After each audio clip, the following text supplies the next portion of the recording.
Hi అండి, welcome to our channel. ఈరోజు video వచ్చేసి అమ్మవారికి మరో నైవేద్యంగా పెట్టే పెరుగు ఆవడ. ఈ వరలక్ష్మి వ్రతానికే కాదు, దేవీ నవరాత్రుల్లో కూడా మనం నైవేద్యంగా పెట్టడానికి ఈ పెరుగు వడ అనేది చాలా బాగుంటుంది. మరి అప్పటికప్పుడు పెరుగు వడ ఎలా తయారు చేయాలో చూద్దాము మరి వీడియోలో. మరి వీడియోలోకి వెళ్ళే ముందు ఒక లైక్ చేసి మన ఛానల్కి సపోర్ట్నివ్వండి.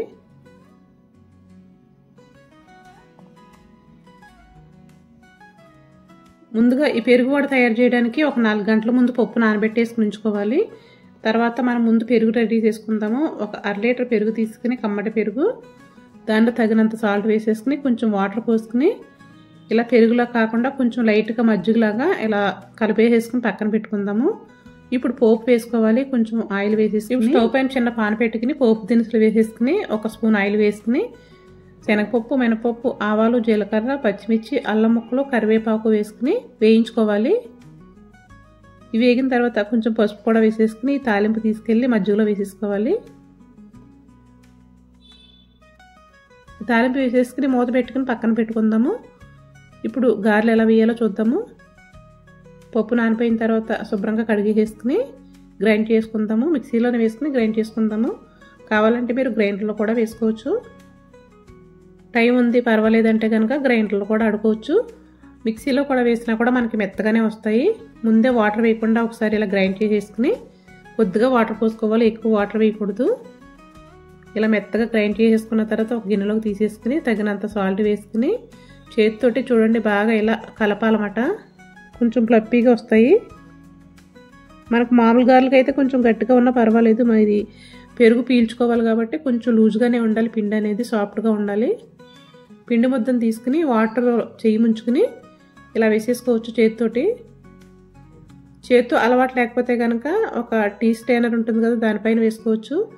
ఆల్రెడీ మన వీడియో టిప్స్ ఉన్నాయి అలాంటివన్నీ కూడా మన ఛానల్లో.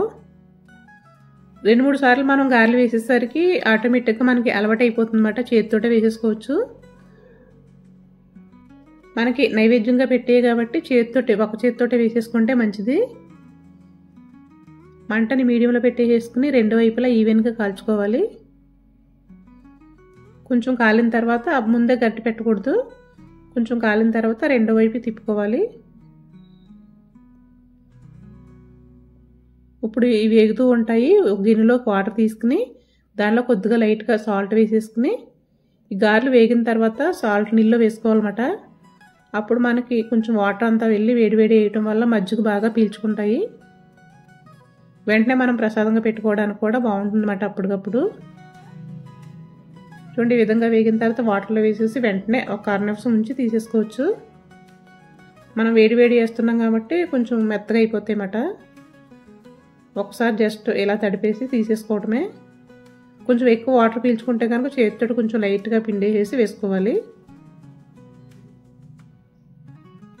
నైవేద్యంగా పెట్టేసి అప్పుడప్పుడు తినేయచ్చమాట. అంత టేస్టీగా ఉంటాయి. ఎక్కువ నానక్కర్లేదు కూడా ఈ ప్రాసెస్లో చేస్తే కనుక. మరి చూసారు కదా ఈజీగా పెరుగు ఆవడ అనేది ఎలా తయారు చేసుకున్నామో. మరి వీడియో నచ్చితే కనుక లైక్ చేసి సపోర్ట్ చేయండి. అంతేనండి. ఇలాంటి మరెన్నో వీడియోస్ కోసం please subscribe. Thank you for watching.